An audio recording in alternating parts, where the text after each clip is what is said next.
Welcome back mga mahal. Still, this is DJ Kim Chino of 90.7 Love Radio Manila. Wow. Wala kayo nagbabalik. Oo, ito pa rin ang ating usapan na kung saan hindi na pang love life na talaga nga namang nakakaiyak. Ito Christmas special to. Kaya naman, balik na tayo sa Chinitox natin.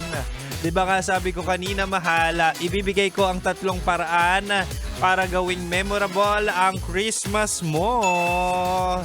Diba kapag tumatanda ka, minsan you find it very boring na to the point na hindi ka na kumikilos. Kaya ngayong taon 2025, ay baka ito na yung taon na para kumilos-kilos ka na dyan. At the same time, make this Christmas most memorable one. Recap na tayo mahala. Sabi ko kanina, para maging memorable ang Christmas, gumawa ng first moment. Ano yung mga first moment na yan? Gulatin mo sila, ikaw yung magluto. Diba? Pwede. Gulatin mo sila, ikaw yung unang magpakilala ng apo ng nanay at tatay mo. Yung mga ganong first, di ba? Kasi kapag first, ang tagal makalimutan yan, remarkable. And please make sure naman na kapag maggagawa ka ng first moment with your family this Christmas, yung positive naman, hindi yung sakit sa ulo. At ang pangalawa naman, mahal, sabi ko kanina, gawin mong, or para magkaroon ng memorable na Christmas, gawing intentional ang oras sa pamilya.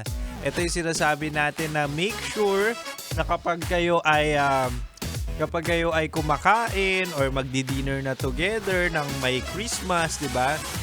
Dapat wala nang distraction, wala nang gadgets, wala nang nood-nood ng tablet, wala nang Candy Crush, wala nang ano pa ba ginagawa mo? Netflix, di ba? Kumakain ka na nga tapos nagne-Netflix ka pa. Anong klaseng tao ka? At ang panghuli, mahal, para maging memorable ang Christmas ay magpasalamat sa mga blessings. May mga ganyang tao na kung saan nandyan na yung pinangarap nila, pinagdasal nila, nakuha na nila, tapos hindi pa rin ako kontento. Diba? Minsan kasi yung mga pinagdarasal nyo, yung mga nirereklamo nyo, nasa tabi nyo na, nasa kamay nyo na, tapos nakakalimutan nyo magpasalamat. At the end of the day, those are the blessings that you ask for. Ewan ko ba sa mga tao, hindi marunong makontento, parang yung ex ko. Diba? Dapat marunong makontento at magpasalamat. So grab this opportunity, this vacation, this special holidays na talagang nga namang i-center mo sa pamilya at sa love. Talaga nga naman. Sinasabi ko sa inyo bukas, si Kim Chino ay sasalubong ng Pasko. 9 p.m. hanggang 1 a.m. Yung mga walang jowa dyan, yung mga magsusulo ngayong Pasko, ay huwag ka mag-alala. Tututok ka lang sa 90.7 Love Radio Manila. Ako ang iyong malalasapa. Kita-kita tayo tomorrow. Kita-kita. Hindi, samahan ko kayo. Samahan nyo rin ako.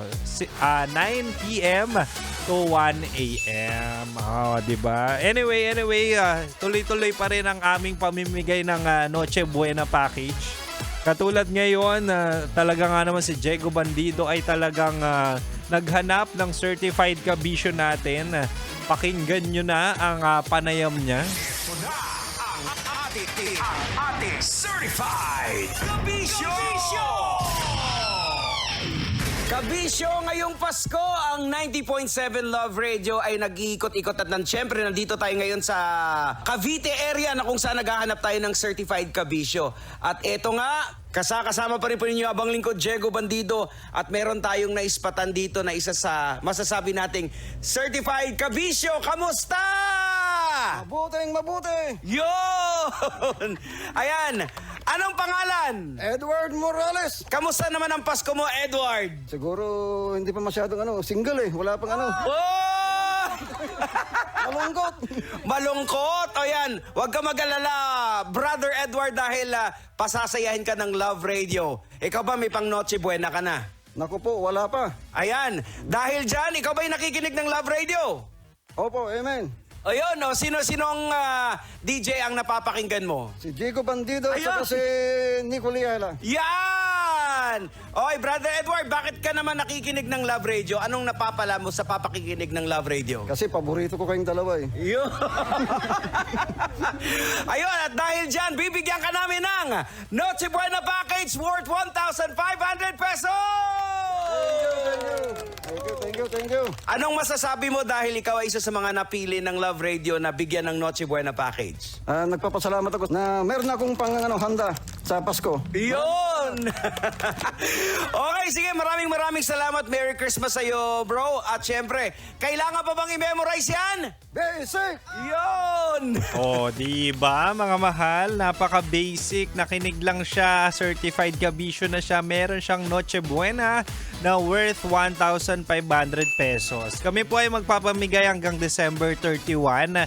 Kaya mayroon ka ng dahilan at super dahilan para tumutok sa 90.7 Love Radio Manila. O di ba? Napakabait naman talaga namin. Anyway, mahal ako'y sisibat na at tayo ay magsama-sama tomorrow, ha? 9 p.m. po si Kim Chino, special edition to. Oo, gustong-gusto ko to. Talagang binolunteer ko yung sarili ko para dito. 9 p.m. hanggang 1 a.m. Tayo ang sasalubong ng Pasko. But for now, balik muna tayo sa rakrakan.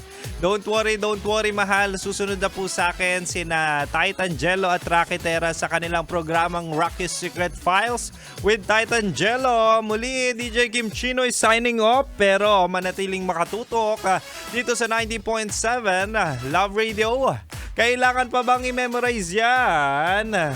Merry Christmas, basic!